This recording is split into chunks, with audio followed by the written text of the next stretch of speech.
이 삶에서 도피하지 말라. 영적인 삶이란 세속을 멀리하고 다른 삶을 추구하는 것이 아니다. 삶은 하나이다. 그런데 사람들은 그 삶에 접근하는 방식, 삶을 바라보는 관점, 삶을 대하는 태도에 따라 영적인 사람과 세속적인 사람으로 나뉜다고 생각한다. 이런 차이점이 그들을 의식이 깨어있는 사람이나 무지한 사람으로 만든다고 생각한다. 그러나 이것은 착각이다.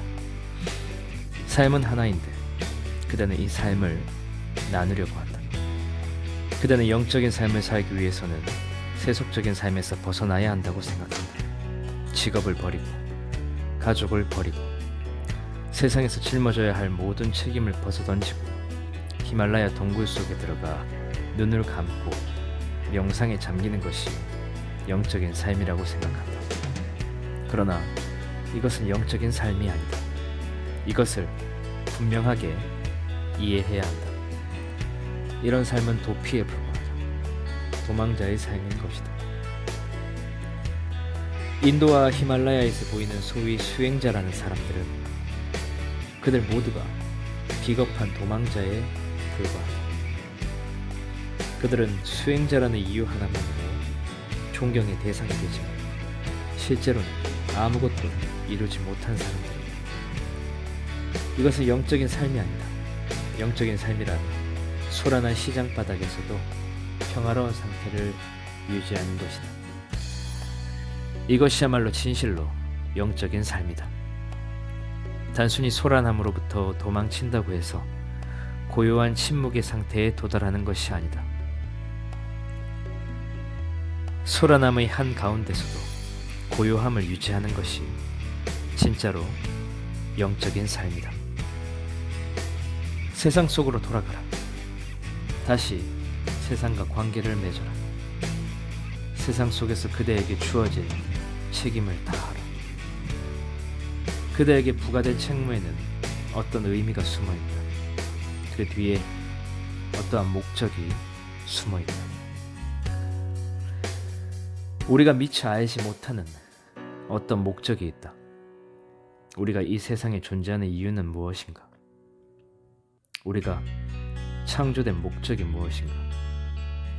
여기에는 존재기만이 아는 어떤 목적이 있다. 우리에게는 눈에 보이지 않는 더 큰 목적을 위해 삶의 전체적인 흐름에 순응해야 하는 의무가 부과되어 있다. 이 육체를 잘 보살핌으로써 생존을 도모하는 것이 한 개인의 책무라면 그 배후에는 삶의 작용에 순응해야만 이룰 수 있는 더 큰 목적이 숨어있다. 지금 이 순간에도 영화 각본처럼 진행되고 있는 더 큰 차원의 드라마 속에서 그대에게 부여된 역할인 것이다. 이 역할을 충실하게 이행함으로써 그대는 존재계에 공헌한다. 존재계로부터 주어진 역할을 충실하라. 삶이 그대에게 요구하는 모든 임무를 성실하게 이행하라. 그 역할을 받아들이고 순응하라. 그것이 아무리 사소한 일이라 할지라도 그 뒤에는 어떤 의미가 숨어있다. 그 배후에는 존재계 자체의 어떤 목적이 숨어있다. 다만 우리가 그것을 인지하지 못할 뿐이다. 왜 그대는 지금 이런 상태의 사람인가? 왜 그대는 이런 상황에 놓여 있는 것일까? 그대에게 이런 능력과 자질이 주어진 이유는 무엇일까요? 모든 인간이 독특한 면을 갖고 있다. 모든 인간이 남다른 능력과 자질을 갖고 있다. 이것은 그대에게 주어진 고유의 능력을 통해 존재계가 어떠한 목적을 이루려고 하기 때문이다.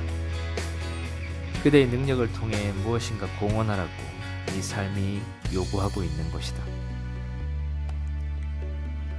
이 삶에서 그대에게 주어진 임무를 충실히 이행하라. 이것이 그대가 이 삶을 위해 행해야 하는 일이다. 세상에서 도망치지 말라. 이 삶과 더불어 조화롭게 살아가는 법을 배우라.